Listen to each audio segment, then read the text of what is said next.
कैसे हैं आप सब। मैं उम्मीद करती हूँ आप सब ठीक होंगे। आज मैं भिंडी गोश्त बनाना सिखाऊंगी, जिसमें तकरीबन हमने 1 किलो भिंडी ली है, जो छीलने के बाद तकरीबन 3 पाव रह गई है, और 3 पाव ही हमने बीफ का गोश्त लिया है। रेसिपी बहुत ही इजी और मज़ेदार है, आप घर में ज़रूर बनाएं, आपको पसंद आएगी। चलें रेसिपी का आगाज़ करते हैं। भिंडी गोश्त बनाने के लिए हमने 1 किलो भिंडी ली है। भिंडी को हमने अच्छी तरह धो लिया था। धोने के बाद हमने साफ कर लिया। अब हम इसकी कटिंग करेंगे। भिंडी को हमने 4-5 पानियों में धोया था, क्योंकि इसके ऊपर मिट्टी भी बहुत ज़्यादा थी और स्प्रे भी बहुत ज़्यादा करते हैं। इस वजह से हमें इसे 4-5 पानियों में धोना चाहिए। फिर हमने इसे साफ कर लिया, यानी कि सुखा लिया। सारी भिंडी को हमने काट लिया। अब हम इसे पकाने की तैयारी करते हैं।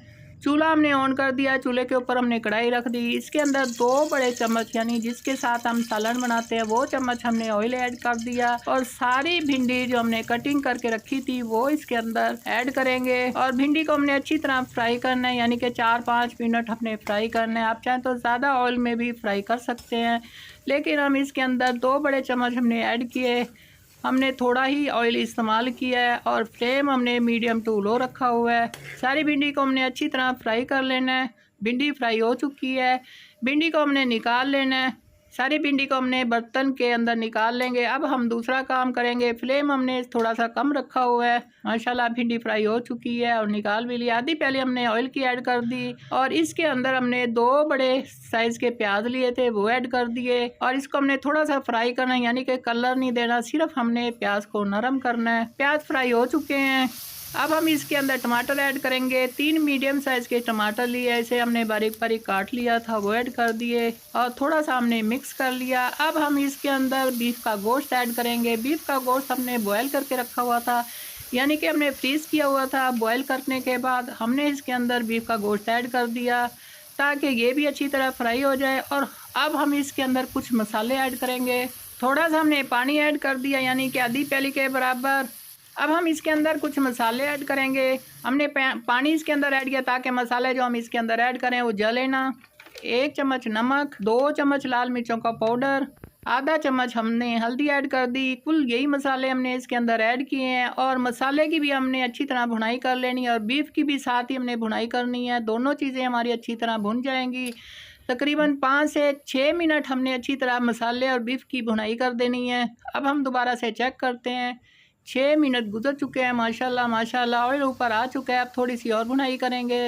इसका सारा पानी हमने खुश्क कर लेना है। बीफ की भी अच्छी तरह भुनाई हो चुकी है और मसाले की भी अच्छी तरह भुनाई हो चुकी है। 10 मिनट तकरीबन हो चुके हैं मसाले की बीफ के साथ भुनाई करते हुए।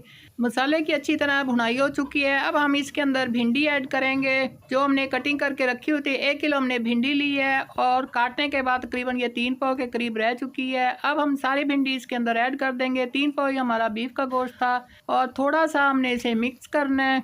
फ्लेम हमने मीडियम से कम रखा हुआ है, और कम फ्लेम में हमने, यानी कि दम से थोड़ा सा ज़्यादा फ्लेम होगा जिसमें हमने इस भिंडी को पकाना है। फ्राई हमने पहले ही कर ली थी, आधी कच्ची की हो चुकी है भिंडी। और 10 मिनट के लिए हमने इसे लो फ्लेम पर कवर करने के बाद पकाना है। मिलते हैं फिर 10 मिनट के बाद।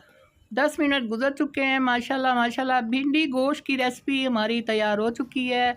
बहुत ही मज़ेदार, बहुत ही टेस्टी, और इसके अंदर बिल्कुल भी पानी नहीं है, और बहुत ही अच्छी लुक आई है। अब हम इसे डिश आउट करेंगे और आपको इसकी फाइनल लुक दिखाएंगे।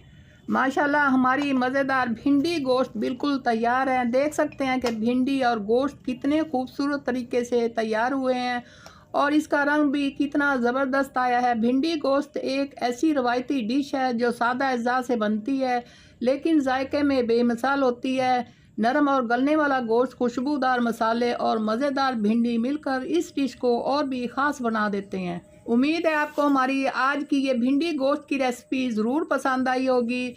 अगर आपने अभी तक इस तरीके से भिंडी गोश्त नहीं बनाई तो एक बार ज़रूर ट्राई कीजिएगा। मुझे यकीन है इसका जायका आपको बहुत पसंद आएगा और आप इसे बार बार बनाना चाहेंगे। अपनी दुआ में याद रखिएगा। मिलते हैं बहुत जल्द एक और मज़ेदार रेसिपी के साथ। जब तक के लिए अल्लाह हाफिज़।